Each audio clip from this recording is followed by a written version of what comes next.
Quelle est donc la signification qui est donnée, accordée aux Lévites? Revenons un peu en arrière. Vous rappelez-vous comment les Lévites ont été mis en évidence en tant que tribu? C'était à l'occasion du départ d'Israël, quand le veau avait été fait, et qu'il s'est crié « Voici ton Dieu, ô Israël » Exode 32, 4. Et qu'ils ne se sont pas éloignés du Seigneur. Moïse descendit, entendit et vit, détruisit le veau, se tint à la porte du camp et s'écria « À moi, ceux qui sont pour l'Éternel ». Et tous les enfants de Lévi s'assemblèrent auprès de lui. Il leur dit, ainsi parle l'Éternel, le Dieu d'Israël, que chacun de vous mette son épée au côté, traversez et parcourez le camp d'une porte à l'autre, et que chacun tue son frère, son parent. Les enfants de Lévi firent ce qu'ordonnait Moïse. Et environ 3000 hommes parmi le peuple périrent en cette journée. Exode 32, 26, 28. Toutes les considérations terrestres étaient sacrifiées à l'intérêt divin. Toutes les relations terrestres étaient retranchées par rapport à la pensée céleste.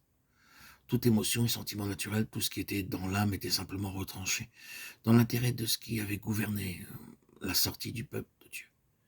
Car c'était dans la pensée de Dieu qu'ils sont un peuple céleste. Et ainsi, ne plus être dans le système spirituel gouvernant ce monde. C'est cela qui caractérise les Lévites, car ils sont vus en tant que représentants de la pensée céleste de Dieu. C'était une chose radicale et définitive qu'ils ont dû faire. N'est-ce pas vrai? Et vous vous rappelez que le Seigneur ne l'a jamais oublié? À la fin de l'Ancien Testament, dans le livre de Malachie, se référant à l'affaire de Baal-Péor, où Pinchas prit position pour les intérêts divins tels qu'ils étaient à l'origine à l'occasion de l'affaire du veau d'or, Nombre 25.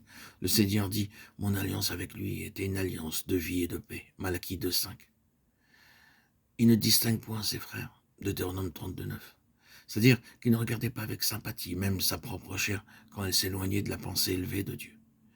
Dieu avait fait alliance avec Lévi. Ainsi, au début, les Lévites étaient sélectionnés, séparés de tout le reste d'Israël, comme prenant la place des premiers-nés d'Israël. Et ils devenaient la tribu des premiers-nés. Aussitôt, nous pensons à la lettre aux Hébreux, où il est dit « Mais vous vous êtes approchés de l'assemblée des premiers-nés inscrits dans les cieux » Hébreux 12, 22 et 23. Ici, nous n'avons pas encore cette pensée du céleste, qui, de nouveau, est introduite. Les premiers-nés inscrits dans les cieux, les Lévites, la pensée céleste.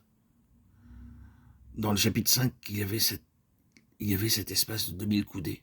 Nous ne pouvons pas déterminer en ce moment de quelle mesure il s'agissait, mais la distance était d'au moins un bon kilomètre, un grand espace entre l'arche et le peuple, se référant à la distance immense entre Christ et tout autre dans cette œuvre de salut, de rachat, de délivrance.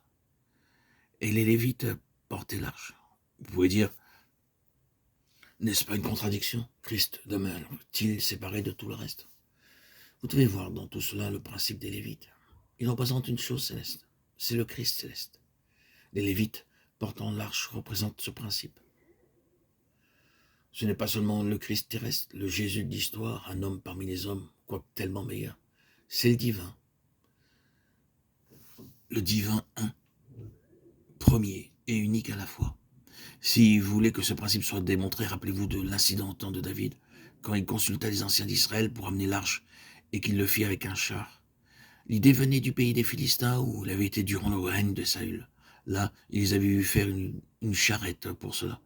Ils ont donc mis l'arche sur un char et il y a eu une tragédie. Uza est mort devant le Seigneur. David en voulait au Seigneur parce qu'il avait fait une brèche en ce jour-là. Mais étant l'homme qu'il était, toujours ajustable pour le Seigneur, une des choses glorieuses concernant David, c'était son ajustabilité. Il n'y avait pas eu de longue controverse avec le Seigneur ou du Seigneur avec David. David était revenu vers le Seigneur et essayait probablement d'argumenter. Mais l'argumentation du Seigneur était prévalue. Elle avait prévalu. Le Seigneur l'avait ramené vers les Écritures en nous montrant que les Lévites devaient porter l'arche. Ce n'est pas par les machines ni les organisations, mais par un peuple céleste, c'est cela porter le témoignage de Jésus. Ainsi, les Lévites portent l'arche.